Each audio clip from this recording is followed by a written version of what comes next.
이어지는 추월자선 기업가 정신 네 번째, 시간의 계명입니다. 돈만 벌지 말고 시간을 벌라. 시간의 계명은 두 가지 요건을 갖는다.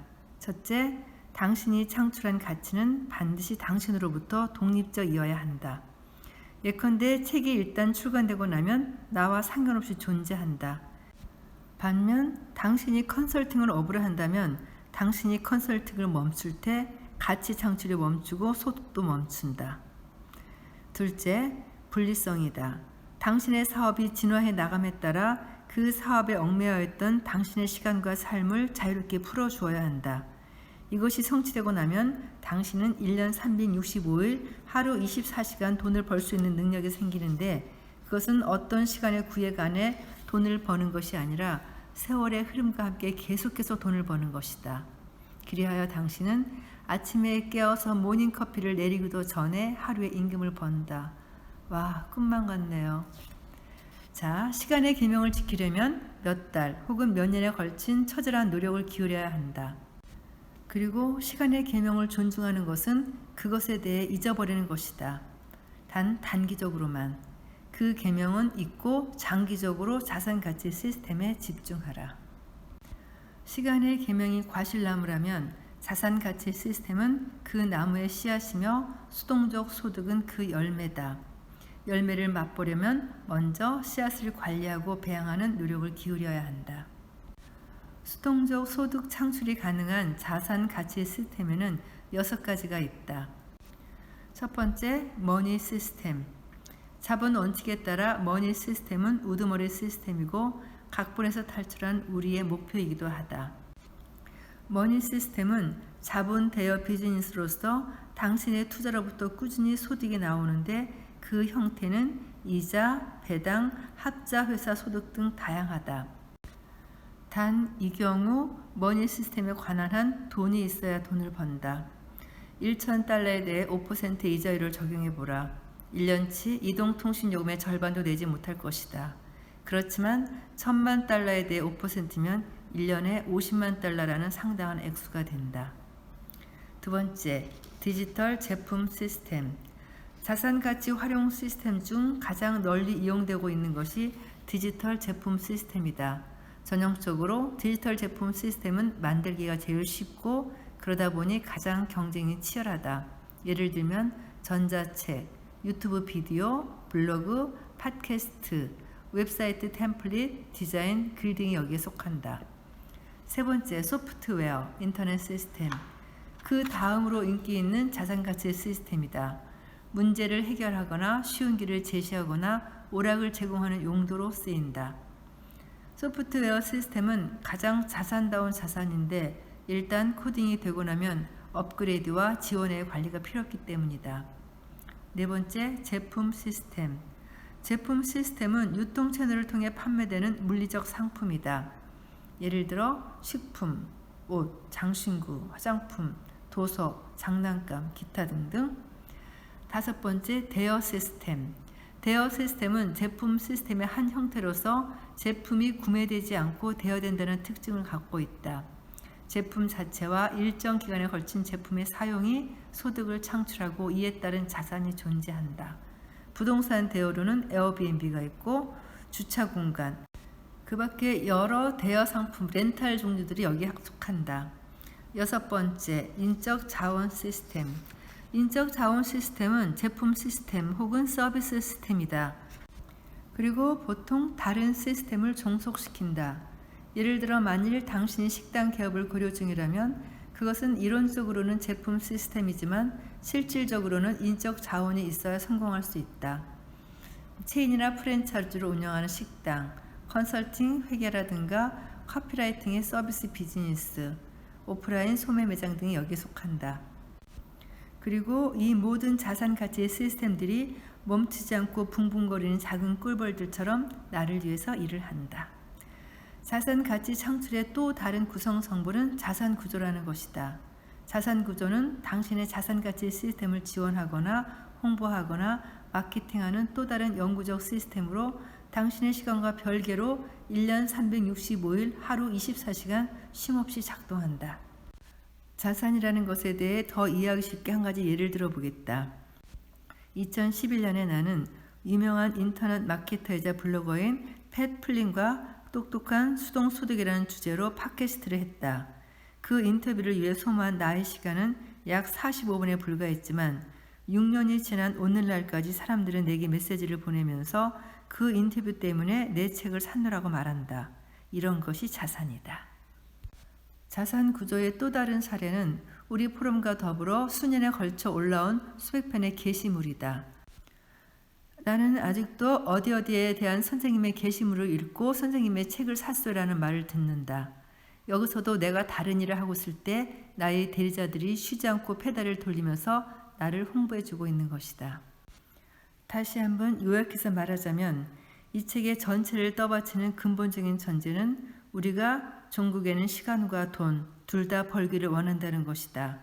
씨앗을 발화시켜 키워야 열매를 얻듯이 자산 가치를 창출하려면 배양 기간이라는 것이 필요하다. 그리고 열매를 말로 거두어들이고 쌓을 때가 되면 비로소 머니 시스템이 탄생한다. 그러니 시스템 구축을 위한 시간을 아까워하지 말라. 추월차선 기업가 정신 5번째, 규모의 계명. 저녁 식사와 영화가 아닌 삶과 자유를 쟁취하라. 추월차선 구조 내에서 생산 가치주의의 5번째이자 마지막 계명은 규모의 계명이다. 여기에는 다음 4가지 요소가 들어있어야 한다. 첫째, 자산가치 시스템. 둘째, 복제. 셋째, 양적 규모 혹은 크기의 규모. 네 번째, 수익성. 조금 더 설명을 하자면 첫째, 당신의 상품이나 서비스는 앞서 논의한 4가지 계명에 따라 종국에 가서는 반드시 자산가치 시스템으로 진화해야만 한다. 둘째, 당신의 자산가치 시스템은 반드시 복제 가능하거나 손쉽게 다수의 단위나 위치나 체인의 형태로 복사될 수 있어야 한다. 셋째, 복제는 반드시 양적 규모나 크기의 규모 둘 중 하나를 갖추어야 한다. 그리고 4번째 요소는 수익성이다. 그것도 지금으로부터 10년 후가 아니라 창업 첫 해에 이윤을 창출해야 한다. 많은 기업들이 몇 년 동안 이윤을 내지 못하고 자본금을 까먹는다. 생산자로서의 우리는 고객들을 만족시키는 비즈니스에 종사하고 있다. 그런데 많은 사람들에게 영향을 끼치기 전에 우리는 반드시 한 명의 고객에게 영향을 끼쳐야 하고 수익성이 있어야 한다. 만일 당신이 한 명의 고객에게 영향을 미치며 수익을 만든다면 당신의 자산가치 시스템은 복제 가능성을 획득할 것이며 당신은 확장 가능 궤도에 올라가 있을 것이다. 이어지는 다음 내용은 실행의 탁월성. 예측 불가한 것을 예측할 수는 없다. 나의 첫 책은 실행을 왕으로 대접한다. 뛰어난 실행은 개떡 같은 아이디어로 찰떡을 빚어낸다. 허술한 실행은 황금 같은 아이디어로 고철을 만든다. 그런데 정작 실행이라는 것은 무엇일까? 어느 독자가 내게 이런 트위터 메시지를 보낸 적이 있다. 실행의 뜻이 무엇입니까? 우리는 준비와 분주함을 실행으로 착각하곤 한다. 그러나 현장을 경험하고 나서야 게임이 요구하는 진짜 능력이 무엇인지 알게 된다. 문제나 난관을 파악하고 나서 행동을 개시하라. 그러나 무엇을 알아야 할지는 일이 닥쳐서야 알 수 있다. 안타깝게도 나는 당신의 비즈니스가 무엇인지 또는 무엇이 될는지 전혀 모른다. 나는 단지 튼튼한 토대와 최상의 관행들을 제공해 당신의 숲속 모험의 예측 가능성과 관리 가능성을 향상시키는 데 일조할 수 있을 뿐이다. 목표가 무엇이든 일을 해내는 것은 의미 있는 행동으로 이런 일의 완수를 동적 실행이라고 부른다. 동적 실행은 해답을 찾기에 앞서 의미 있는 행동을 취하는 상황적이고 증분적인 문제 해결 방법으로서 점점 더 큰 문제를 해결하도록 발전해 나가다가 마침내 당신의 비즈니스 솔루션으로 다듬어져 간다. 동적 실행 모델은 시장 반응, 3A, 과정의 7P, 3가지 핵심 구성 요소를 갖는다. 이 모든 것을 한데 묶어서 도식화하면 다음과 같다. 먼저 동적 실행의 첫 구성 요소는 이 도시에서 가장 바깥쪽 원으로 표현되는 시장 반응이다. 우리는 시장이 예측 및 예견이 불가능하고 길들여질 수 없다는 사실을 이해해야 한다. 우리가 현장에서 뛰면서 할 수 있는 최선은 시장의 마음과 지속적으로 교류하는 것이다. 시장 반응의 안쪽 원으로는 3A, 즉 A로 시작하는 세 가지가 있는데 행동, act, 조정, adjust, 평가, assess다. 비즈니스에서 당신은 반드시 대나무 같아야 하는데 대나무는 이어서 나오는 동쪽 실행 원칙인 3A를 잘 표현해준다. 즉 3A는 프로펠러, 행동, 속도계, 평가, 방향타, 방향 조정의 역할을 하면서 노력을 관리해준다. 먼저 첫 번째 A, 행동. 행동은 까탈쟁이 고양이를 손으로 요리조리 눌러보고 토닥이며 반응을 살피는 것이다. 이 까탈쟁이 고양이는 시장이다. 시장의 반응을 살피면서 비즈니스 구축의 과정을 배우는 것이다.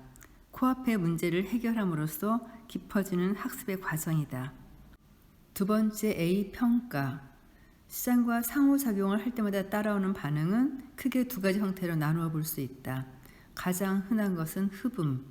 시장이 당신의 메시지를 흡수하거나 무시하고 아무것도 하지 않기로 결정할 때 벌어지는 현상이고 또 한 가지는 바람직한 메아리다. 메아리는 클릭, 구매 또는 유료 고객으로의 전환이다. 그러나 종종 다른 형태를 띠기도 하는데 불평, 제한, 인터페이스 문제, 정보를 구하는 이메일을 예로 들 수 있다. 어떤 시장의 메아리든 당신의 귀에 들어오면 그것을 경청하고 평가해야 한다. 세 번째 A, 조정하라. 조정이 따르지 않는 행동과 평가는 무가치하다. 나는 노트북에 시장의 모든 소리를 기록했고 거기에 블랙북이라는 애칭을 붙여주었다. 시장 소리에 주의를 기울임으로써 필요한 것은 더하고 불필요하거나 걸기적거린 것은 빼버렸다. 그렇게 하면 시장을 위한 가치 사슬이 될 것이다. 생산적으로 만들어낸 가치는 더 많은 가치를 생산하고 결국 더 많은 수익을 의미한다. 그리고 과정의 7P. 생산 가치주의를 향한 과정의 실행. 동쪽 실행의 마지막 과정은 가장 안쪽의 동그라미와 고객 생애 주기로 대변된다. 그것을 과정의 7P라고 부르자. 7P를 통해 마침내 일이 완결된다. 첫 번째 P, 계획. 기회의 가능성을 확인할 수 있는 계획을 세워야 한다. 통제할 수 있는지, 어떻게 진입할지, 정말로 필요한 것인지, 어느 정도 시간을 필요로 할 것인지, 규모는 어떻게 할 것인지. 이런 준비 과정을 거쳤다면 두 번째 P, 사전 검증의 단계로 넘어간다. 아이디어 사전 검증 방법으로는 다음 5가지가 있다. 첫 번째, 언어 패턴. 언어 패턴은 관찰을 통해 발견된다. 예를 들어 많은 유저들이 X라는 것에 대해 불평을 한다면 시장은 수요가 있다는 신호를 보내는 것이다. 또 소비자의 움직임과 다가오는 잠재적 기회를 드러내는 유용한 도구로서 구글 트렌드도 있다. 두 번째 검증 방법, 채널 리서치. 아마존은 채널 조사를 실시하기에 더할 나위 없이 좋은 곳이다. 판매 중인 유사한 상품을 찾아보고 그 매출 순위를 확인하고 물량을 점검해보라. 만일 유사 상품들의 많은 후기가 달려있다면 수요와 니즈가 모두 존재한다고 가정할 수 있을 것이다. 세 번째 방법, 검색량. 키워드를 이용한 검색 엔진이 다수 있지만 구글이 단연 최고다. 시장의 마음을 들여다보려면 검색량을 이용해 모든 것을 계량할 수 있다. 네 번째 방법, 시장에 질문하기. 시장에게 질문하기는 말 그대로다. 표적 시장의 마음을 보여줄 집단을 찾고 그들에게 당신의 아이디어를 알려주라. 정원을 가진 35세 이상의 여성들을 찾는가? 페이스북에 가면 해결된다. 광고를 내고 그들에게 웹페이지를 보내고 어떤 일이 일어나는지 살펴보라. 다섯 번째 방법, 시장 시뮬레이션. 여기에서 당신은 당신의 상품이나 서비스가 마치 이미 존재하기라도 하는 양 시장에 제시한다. 시장 검증과 그에 따른 시뮬레이션은 돈과 시간이 들 수 있지만 얻어지는 데이터는 소중한 보물이다. 시장 시뮬레이션의 두 가지 형태를 소개하자면 랜딩 페이지와 목 프로토타입이 있다. 목 프로토타입은 모조 시제품이래요. 이제 이 책이 거의 막바지에 다다르고 있는데요. 정말 중요한 내용이고 제목도 실행이 중요하다입니다. 13가지의 실행 열쇠. 열쇠 하나, 고난과 이탈을 각오하라. 먼저 고난에 대해 생각해 보자. 곤경, 고초, 어려움, 역경, 수고로움. 고난은 이 책을 관통하는 주제다. 가치 증표들은 쉬운 문제를 해결한 사람의 손에 주어지지 않는다. 고난을 각오하라. 실패는 시장의 메아리에 불과하고 포기하라는 그릇된 신호를 보내는 깃발이 내걸릴 때면 재평가를 통해 그 원인을 파헤쳐야 한다. 모든 것은 메아리이자 행동, 평가, 조정의 기회다. 내가 늘 하는 말이지만 실패는 성공이 흘리는 땀이다. 또 한 가지, 초기 사업 목적에서 이탈하게 될 것을 각오하라. 일단 행동, 평가, 조정을 익히고 나면 원래의 사업 의도가 방향을 틀 것이다. 한마디로 표현하자면 시장의 메아리가 배를 몰고 간다. 두 번째 열쇠, 한 우물을 파라. 한 우물을 파는 것은 많은 최상위 기업가들의 공통된 특징 중 하나다. 여러 우물을 파기 전에 반드시 한 우물에서 성공해야 한다. 오직 하나이어야 한다. 무엇에서든 세계 제일이 될 수 있다. 하나의 사업만으로도 실행은 녹록지 않다. 열쇠 세 번째, 균형은 당분간 접어라. 여기서 균형은 워라밸을 말하는 거예요. 앨런 머스크의 사진을 보면 삶과 일의 균형이 주는 푸근한 감정이 풍겨져 나오는가? 내가 진실을 말해주겠다. 균형은 각본화된 함정들 중 하나다. 엄청난 불균형을 겪고 나서야 성공을 거머쥘 수 있다. 그렇다.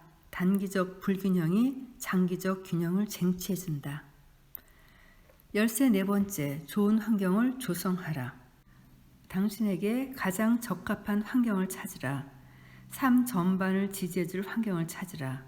당신에게 지원과 영감의 원천이 될 국가나 도시나 교회나 커피숍 혹은 새로운 친구들을 찾으라.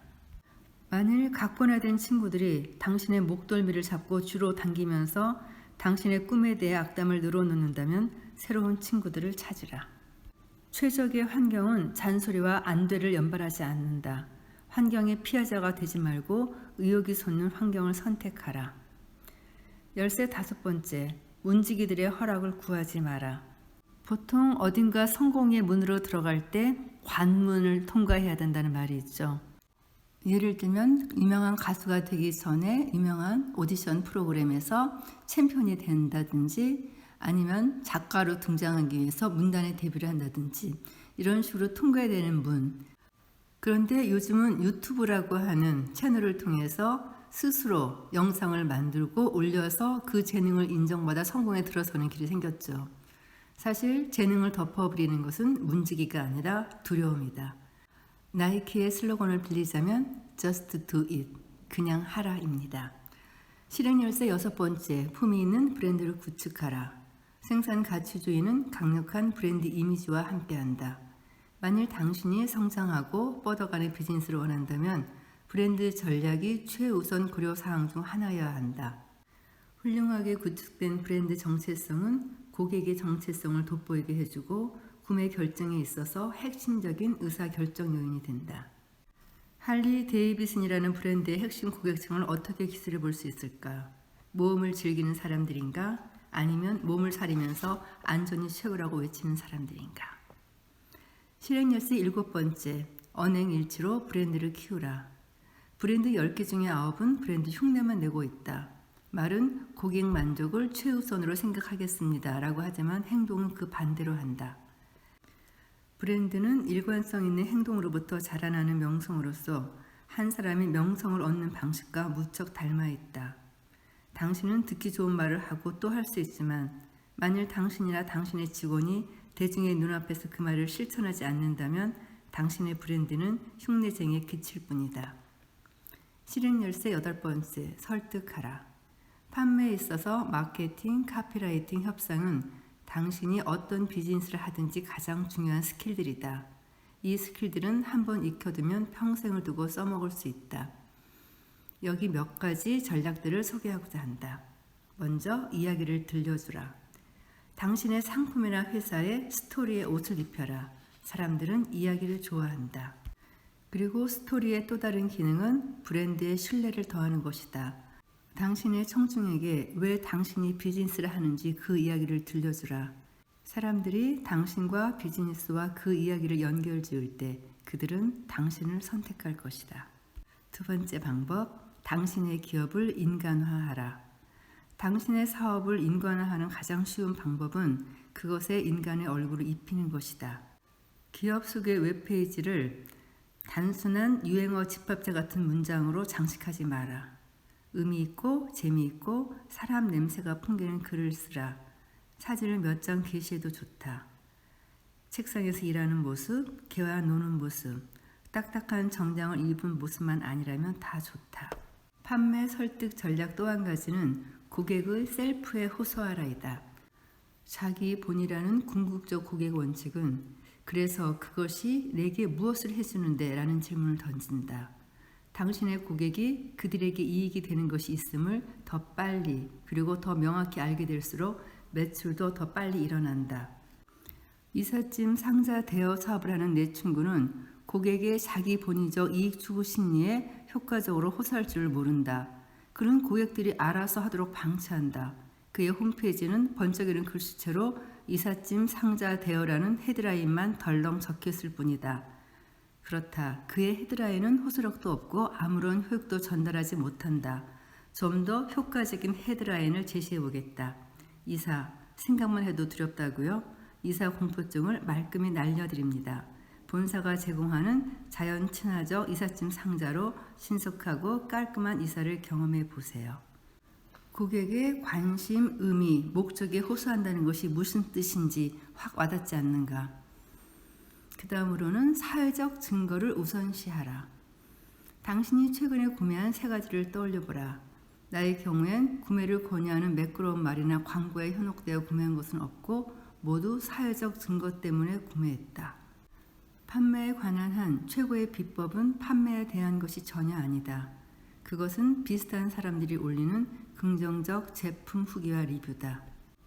우리 포럼에는 부의 추월 차선에 대한 스레드가 있는데 그 스레드는 무려 3,000여 개의 게시물로 이루어져 있고 99%가 호의적이다.